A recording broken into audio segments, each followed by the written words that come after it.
देखिए दादा, ये गार्डन अंचल में पुकुर बहुत है। जनसंख्या बढ़ने के हिसाब से धीरे धीरे जो पुकुर था आदमी भरना स्टार्ट कर दिया। धीरे धीरे जो जहाँ जैसा भरा उस भरने के हिसाब से उसमें अपना एक एक ठो बिल्डिंग बनाना स्टार्ट किया।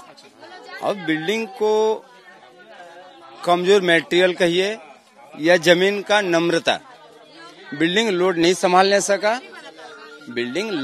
संभालने सका। इसके चलते वो बिल्डिंग फंसक गया। ओवरलोड होने के कारण बिल्डिंग गिर गया। सब पुलिस देख रहा, हम क्या बता सकते हैं। पुलिस देख रहा, प्रशासन देख रहा है, यहाँ का हर जो उच्च अधिकारी है सभी देख रहे हैं। फिर भी उसके बारे में कोई एक्शन नहीं लेगा तो भविष्य में ऐसी एक एक दुर्घटना होती रहेगी। নির্মীয়মান বাড়ি ভেঙে 9 জনের প্রাণ চলে যাওয়ার পর একে একে মুখ খুলতে শুরু করেছেন স্থানীয় বাসিন্দারা। তারা বলছেন একের পর এক পুকুর বুঝিয়ে বহুতল তৈরি হয়েছে গার্ডেন রিচে। নিম্নমানের সামগ্রী দিয়ে তৈরি করা হয়েছে পরপর বহুতল। পুলিশ পুরসভার সামনেই চলছে বেআইনি বহুতল নির্মাণ। কি বলছেন তারা? বিস্ফোরক বক্তব্য, দেখুন একবার। देखिए दादा, ये गार्डन अंचल में पुकुर बहुत है। जनसंख्या बढ़ने के हिसाब से धीरे धीरे जो पुकुर था आदमी भरना स्टार्ट कर दिया। धीरे धीरे जो जहाँ जैसा भरा उस भरने के हिसाब से उसमें अपना एक एक ठो बिल्डिंग बनाना स्टार्ट किया। अब बिल्डिंग को कमजोर मटेरियल कहिए या जमीन का नम्रता, बिल्डिंग लोड नहीं संभालने सका।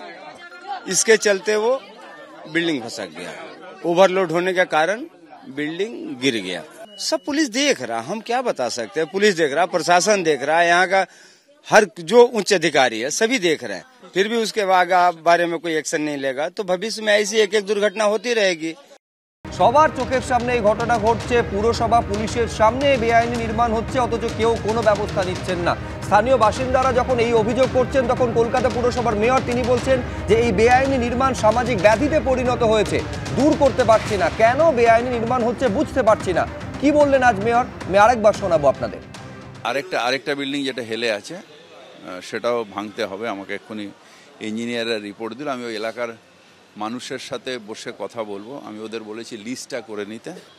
তো এটা কেন ওখানে হচ্ছে আমি এখনো বুঝতে পারছি না। এটা হচ্ছিল আমি জানতে পারিনি। এমনি একটা কমন ওখানকার শুধু না, ধরুন আজকে আমাদের যেরকম ধরুন ওখানে আগে এটা বাহানা দেওয়া হতো, তারপরেও এটা হচ্ছে। এটা একটা সামাজিক ব্যাধি হয়ে দাঁড়িয়েছে। এবং এটা যেটা হলো এটা খুবই দুঃখের। ছিলেন না দেখার কথা বিল্ডিং ডিপার্টমেন্টে যদি ধরুন আমি কাউন্সিলরকে ছেড়েই দিলাম, বিল্ডিং ডিপার্টমেন্ট যাদের আধিকারিক যারা মাইনে পায় তাদের দেখার কথা। তাদের আমরা অলরেডি শোকজ করেছি স্যার। সেটা কি করে আমি জানবো? 23 সাল 21 সাল থেকে আমি বারবার করে কোয়েশ্চন করেছি ইলিগাল বন্ধ করুন, এসি এবং এইদের রেসপন্সিবল করুন। একদম যদি শুরুর থেকে হয়, যখন ভিত তৈরি করছে তখন দিয়ে যদি গিয়ে আমরা করতে পারি, কারণ একটা বিল্ডিং রাতারাতি তো দাঁড়ায় না। আমরা যেগুলো সম্ভব হয়েছে 800-র ওপরে বাড়ি আমি যতদিন মেয়র হয়েছি তার মধ্যে ভাঙা হয়েছে। গার্ডেন রিচেই প্রায় 25টার উপরে বাড়ি ভাঙা হয়েছে। কিন্তু এটা একটা এমন সামাজিক ব্যাধি যে আমি দূর করতে পারছি না, কিন্তু চেষ্টা করে যাব।